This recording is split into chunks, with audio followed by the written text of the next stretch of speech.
If you're someone who's been told you weren't good enough, not big enough, not fast enough, not smart enough, or if you've ever felt paralyzed by a failure you just weren't willing to accept, this is the show for you. Hustle and Motivate is a blueprint built by guests who've overcome obstacles, silenced critics, and overcome adversity by seeing every failure as an opportunity, realizing the true power of the underdog mentality. This is Tyler O'Shea, and you're listening to Hustle and Motivate.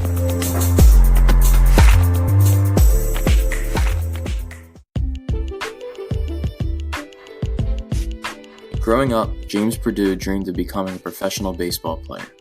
He felt like it was destined to happen, that there was nothing that could stop him. He went to college on a baseball scholarship, but then, just 2 weeks in, everything changed. Playing a game of pickup football, he took a late hit that instantly made him a quadriplegic. While the adjustment was difficult at first, James set his sights on a new dream, to inspire others to overcome their own struggles. Here is the Professor of Perseverance, Dr. James Perdue. So, take me through your early life. What were you like growing up? I was one of them that wanted to grow up and be a professional baseball player. I was also one of them that, thought I was invincible, that I could do anything I wanted to. No one's going to stop me. Life comes along and I was going to beat it. And so I had that invincibility attitude as well. And I think, that was going to help me along through playing baseball like I wanted. So what did that dream mean to you? Because I understand you lost your father at a young age.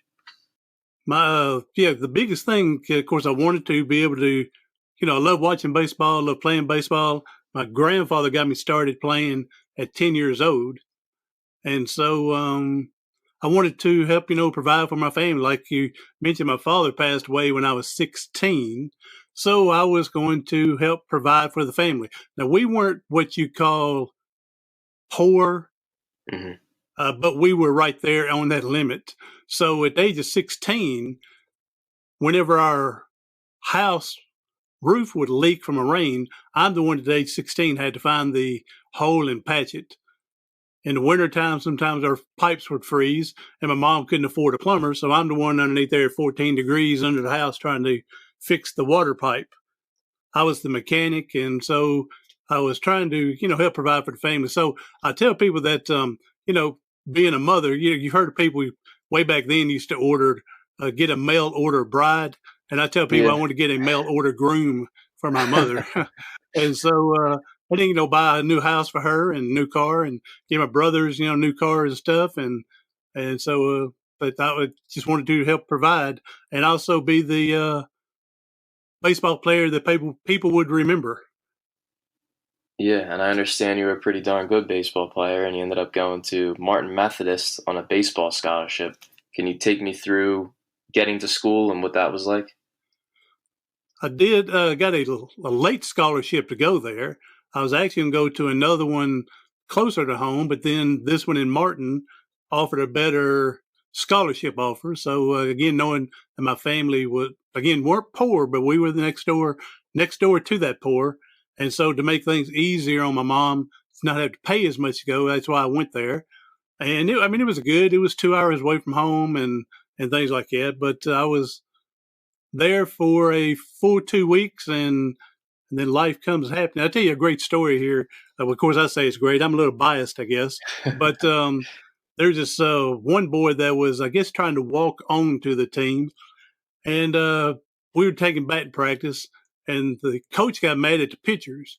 And he got up there and he said, "This is called batting practice for a reason, not trying to strike people out." So the coach gets up there and starts pitching. Well, again, this one boy is trying to walk on. And he whiffed just about every time. I mean, he didn't even touch the coach. I'm sure he tipped something or fouled it, but he didn't do much at all. So he comes over and he says, and I'm about the next one up, and he says, "Well, if you can't hit the coach, he's not going to remember you trying to walk on."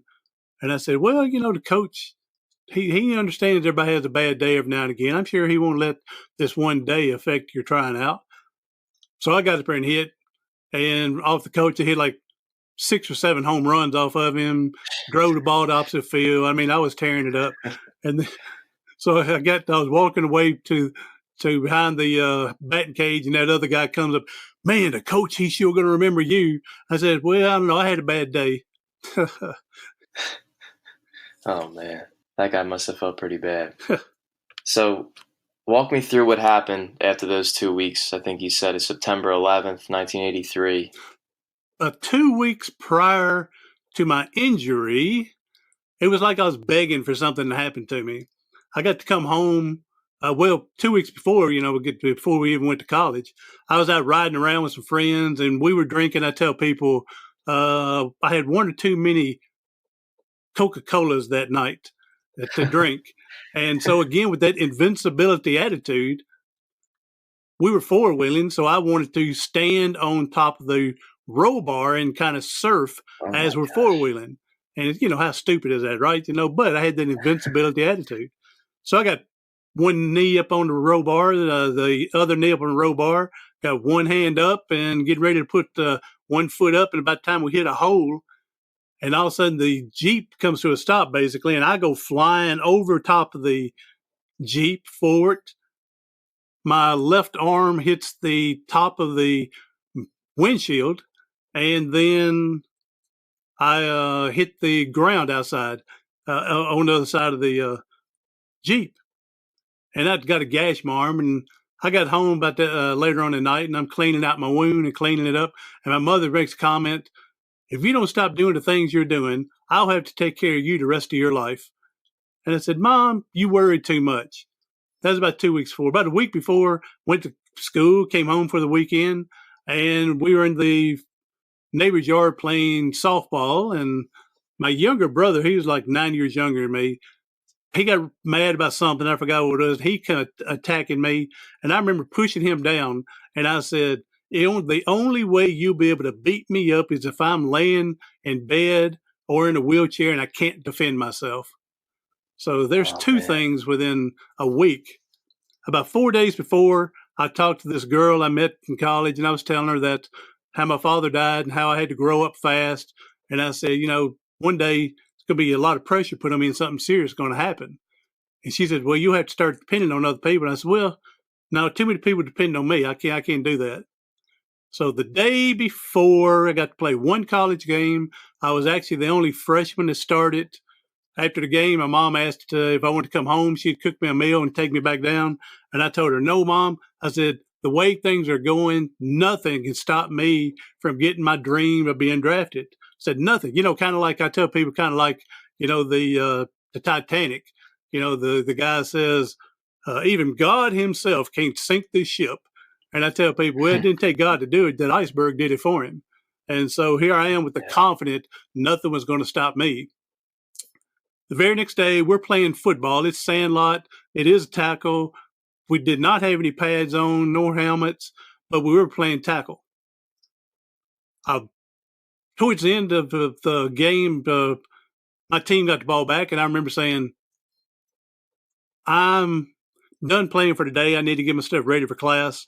So I walked out of the huddle. Well, about then, there was a play that took place, and I remember saying, one guy hit this other guy high, and I remember saying, man, the way you're playing, you're going to break someone's neck out here. But then I heard someone say, well, we need someone to run the ball, and I stopped and said, all right, I'll come back for one more play.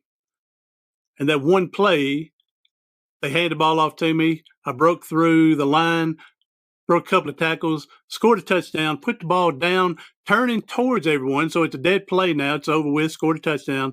And as I was turning towards everyone, I saw something on my right side of my peripheral vision, and that I felt some contact. I didn't know what it was. Then I heard a loud pop. Both of those went to the ground. And on that day, only one of us returned to the feet, and it wasn't me. I was paralyzed instantly. Oh, my gosh. And what was that like for you in the moment, from what you remember? This is sad to say. I tried 3 times to get up, which is not sad because, again, I felt I'm invincible. I thought maybe my collarbone on my right side was broken when I heard that loud pop. So I lifted my head, nothing followed. Arms didn't come up, legs didn't come up. So I tried a second time, and of course, then you do the old three's a charm, and then I couldn't get up again. And then I started thinking about this guy named JT. I had met JT when I was 12 years old. My grandfather was in a nursing home, and I used to go visit him.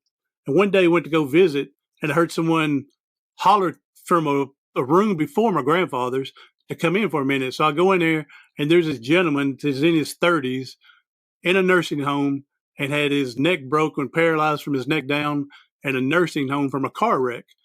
And so my first thought was at 19, I'm going to be in a nursing home the rest of my life. Then, this is sad, but this is the saddest part. I started crying. And it's not that I didn't think I'd ever walk again. I started crying because I knew I'd never play baseball again. And what did you feel towards the guy that hit you? I never even really met the guy. Again, I was only there for 2 weeks. I know if I saw him today, I would never know it was him. I have no harbor, no ill will towards him. I think he came to the hospital to visit once, I think. And the only reason I think that is because I was the first few weeks I was on what's called a striker frame. They drilled these holes in the side of my head, above my ears, and they put this horseshoe type thing called a tong, and they screwed it into my head. And then had a rope coming off the top of the tongs that went down a pulley and had like 10 pounds of weight hanging off of it to stretch my neck, trying to let the vertebrae go back in. So while that was going on, I would lay 2 hours on my back, and then they would sandwich me in with another board on my front and turn the whole bed over, and then take what I was laying on off of me. Then I lay an hour on my front. So every 2 and 1 hours, I'm being turned to help prevent any pressure sores. But one day I was laying facing the floor. 2 guys come in to visit. We're talking away. I'm sure they gave their names, but I have no idea. And here's where the only reason I think he may have came. When they left, I heard the door shut. Then I heard the door open, and I heard someone say, "I'm sorry, man." And then the door shut. So I'm assuming that was him, but I couldn't confirm it. And again, if I was sitting at a ball game or a movies right beside me, I would never know it was him because, again, I was only there for 2 weeks. Didn't meet a lot of people. And what did the doctors tell you? They, I remember asking the doctor, I said, "Well, Doc, how bad is it?" He said, "Bad enough you'll never walk again and possibly not move from your neck down." And I said, "That's pretty damn bad, isn't it?" And he says, "Yeah." And that's when he went on to say, "Now I have to do something to you that I'm not going to put in your anesthesia." He said, "I got to drill these holes in your head to put these tongs on and screw these bolts in your head." And I said, "Well, Doc, do what you have to do. I can't fight you." So, but yeah, they pretty much said I would never walk again, possibly not move from my neck down. And after leaving the hospital and rehab, my family was even advised to place me in a nursing home because I'd be too much of a burden to provide care for. And how'd you react to all that? I didn't know that advice was given until years later. Obviously, my family didn't think that or didn't agree with it. And so then I remember thinking to myself, I never thought I'd never walk again. I thought I would always get up and walk. And so, because it was like 6 weeks later, I started moving my legs some. It was Halloween night was the first time I moved my leg muscles. So I always thought if I just build up strength, I'd be walking. And so again, I'd use that invincible attitude, hard-headedness, stubbornness, whatever you want. And I use that to build up arm strength, leg strength, and my family's hard work and stubbornness. And we actually got where I could stand and walk with a walker for 10 minutes. And so I tell people, yeah, I made a liar at the doctors for 10 minutes. It just took the other 23 hours and 50 minutes they were correct. And how did your attitude kind of change over time as you started to adjust to this new way of life? The first 5 years, I was depressed, and we all get depressed. I tried my best to hide it from everybody. Whenever I'd see family, see friends, I'd put the happy smiley face on, but they saw through it. But I didn't know they saw through it. They never said, "You're a liar. I know you're depressed." I mean, they just played the game with me. But I didn't realize how bad I was until I got out of that depression. And what happened was when I finally accepted the wheelchair, I guess, is finally accepted. Because the first 5 years, I went to 12, 14, 12 or 14 different rehabs in 5 years trying to find that cure to walk. I mean, I was all the way down to Miami, up to Pennsylvania, Tennessee, Atlanta. I mean, I went 12 to 14 different rehabs trying to find that cure. And so finally, on the about the 5th year, and during all that time, I'd go to our local college to take some classes. Then I'd quit, then take some more classes, then I'd quit. And finally, after 5 years, I said, I ended up lying to myself and lying to my family. But I just told them and told myself, if I'm going to do anything in life, I need to be serious about this education. I need to get a degree to help me out to be able to get a job or something. And so I said, not that I'm quitting trying to walk, but I'm going to have to put it on the back burner and try to get this education done. And pretty much, like I said, lied to them and lied to myself, because that was pretty much the last time I went to a rehab trying to find the cure to walk. And what made you decide to go back and become a teacher? I wanted to get into coaching, not teaching, but you had to teach to be able to coach. And so that's the purpose of going for the teaching. You wanted to coach baseball, I'm assuming, right? Yes, I wanted baseball to coach. My brother and I, we coached a local 13 to 15-year-old Babe Ruth team. We did that for about 12 years as I was early in my disability, in the first 5 years through the 12 years. So we coached those so I can have experience and things like that. And so when I got into the school I got into was in a middle school, because I wanted a high school and to jump into the baseball program. But finally got into a middle school and called the high school coach and talked to him. And then he, I guess, looked up some of my stuff in the paper to make sure that I was legit, I guess. And he came over the couple of days later and talked to me and hired me to help him with his baseball team. And while I was there, actually the head coach of our girls basketball team then, him and I went to high school together and played on the baseball team together. So I remember going up to him and saying, "Hey, Sammy," said, I like to be involved with basketball. Now, I knew nothing about basketball other than you put the ball in the goal, you got points. And if you hit someone too hard, they called a foul. Other than that, I didn't know much about basketball when I started.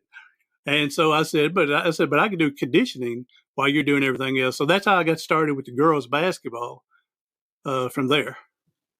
So you had this big dream of going to the big leagues, and then everything changes, and now you're in the position to teach the next generation of kids.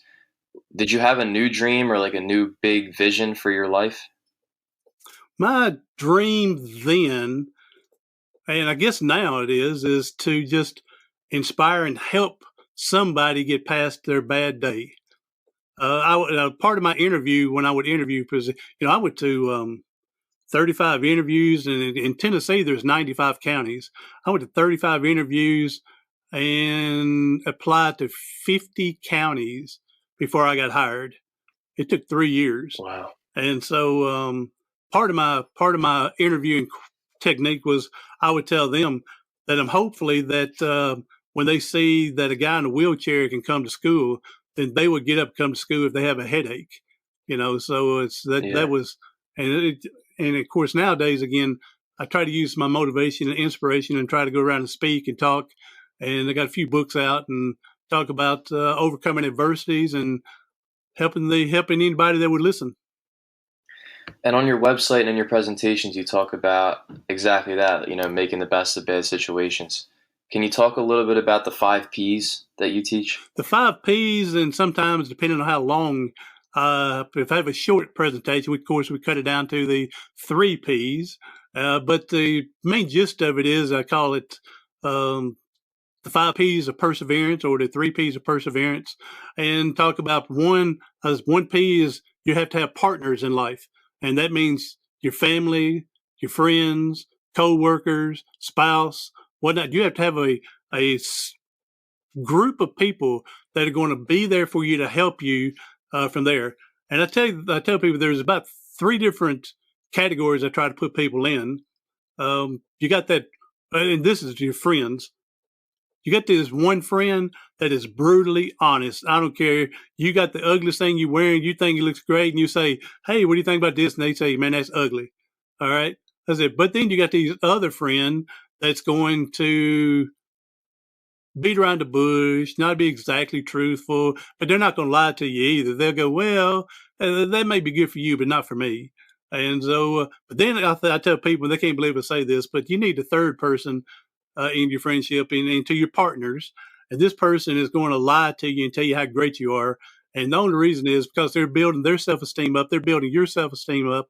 And because they want to be like you so bad that they're afraid if they say anything bad, they're going to kick you out of their life.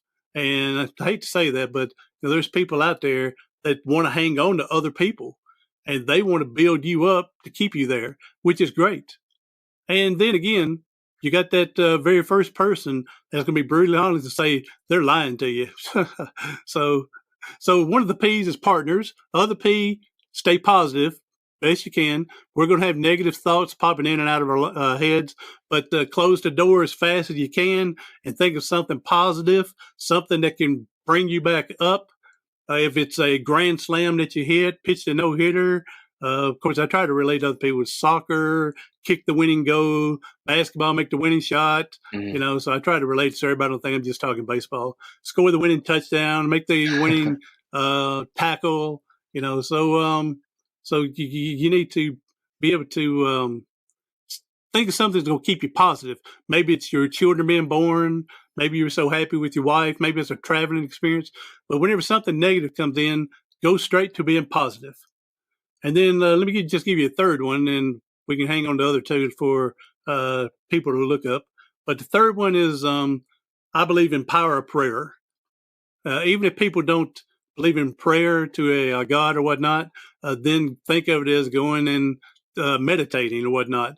Be in a place where you can sit and meditate, sit in prayer, and then calm down, think, see what happens, and don't make a rational decision. So just go back and pray or meditate and come up with a good choice for you that's going to help you. Mm-hmm. And you talked about, positivity and, prayer and kind of like easing your mind. And I can't imagine it was easy for you at first, going from the attitude you had of invincibility and all that stuff to where you're at now mentally. How did you learn that on your own? And you're correct about it. It wasn't easy back then. Again, fortunately, I had a family that God knew I needed. He needs us, knows who we are and where we need to be before we've been born. And so he knew I needed this family to help support me and help go get things right. But there was plenty of times that I was in a piss-poor mood and my family hated me.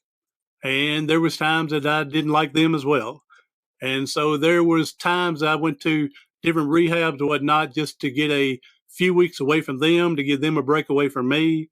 And so just finally, just sit to think, W. Mitchell, if you haven't heard of W. Mitchell, need to look him up in his story. In the early 60s, early 70s, he was in a motorcycle accident. He got 60% of his body burnt.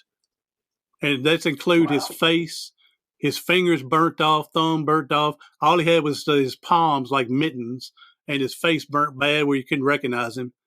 Plus his other body, 60% of his body. After all the skin grafting, about 4 years later and everything, he was trying to fly one of those 2-seat planes or Cessna planes, one of the small planes. Something happened. He had to come down and land. Something wasn't correctly right, so he knew he had to come back and land. Well, he come down and the landing was a little hard. It kind of bounced or whatnot. The other people that were flying with him, they all got out, and he got his back broken during that. So being burned 60% of your body is bad enough, but then to add being paralyzed on top of it is double bad.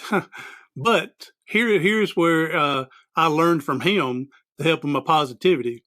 W. Mitchell once says, I used to be able to do 10,000 things. Now I can only do 9,000. He said, I don't concentrate on the 1,000 I can't do. I concentrate on the 9,000 I can do. And so that's when I finally figured that out. Concentrate on what you can do and try to forget about what you can't do. And I mean, that's even hard as well. And, missing things that you can't do anymore. But that's it. Concentrate on the things you can do. And there's still plenty of life to live that you can use that 9,000 items that you can help other people. Yeah, and you brought up the example of W. Mitchell, but you also talk about, persevering past your paralysis and how it can be more than just a physical ailment or whatever happens. What advice do you have for people that are struggling to overcome, just the feeling of paralysis or being stuck in whatever adversity they're facing?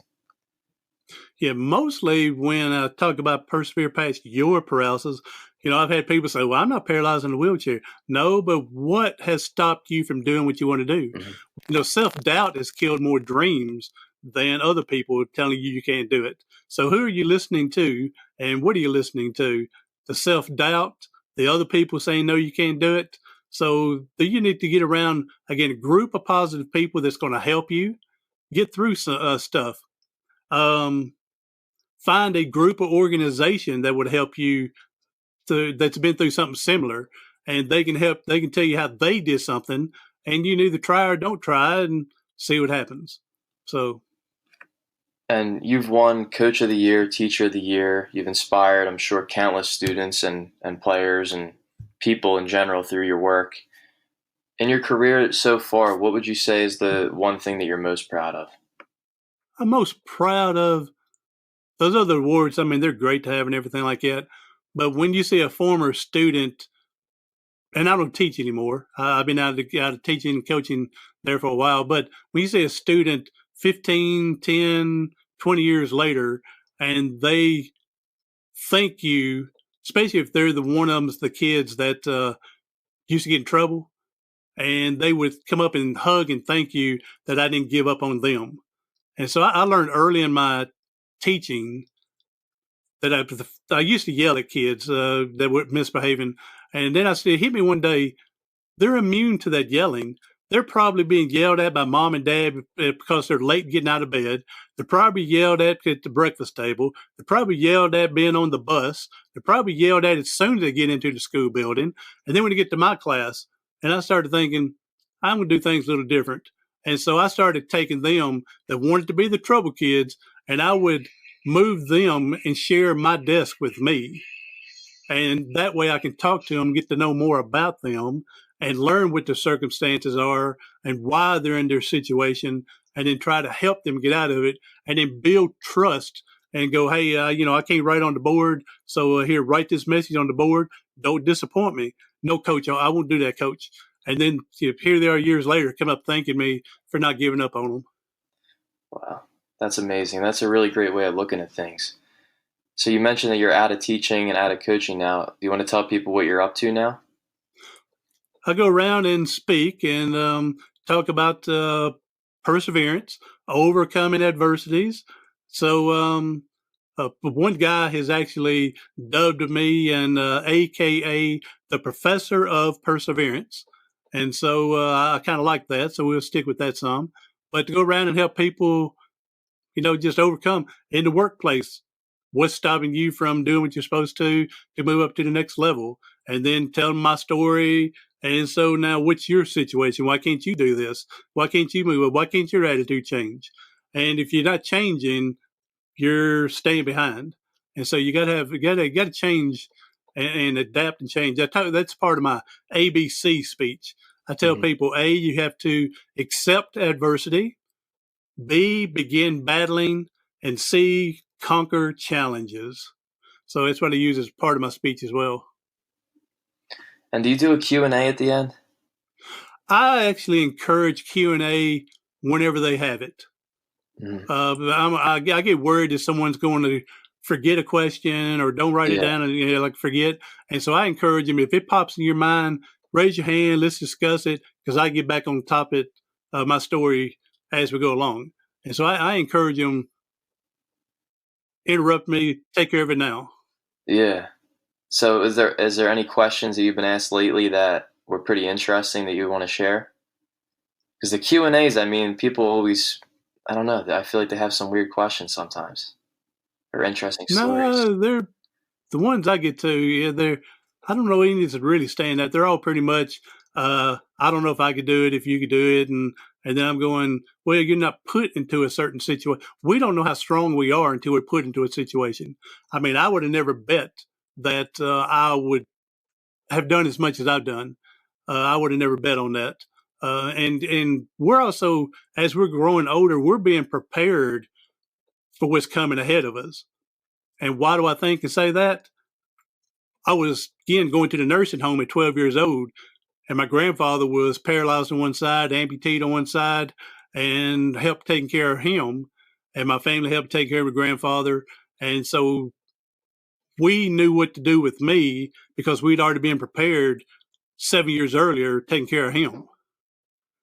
So in life, we're being prepared for what's to come up. And again, you don't know how strong you are until you're put into a certain situation. When someone says, I don't think I can do this, well, you don't know until you put into it.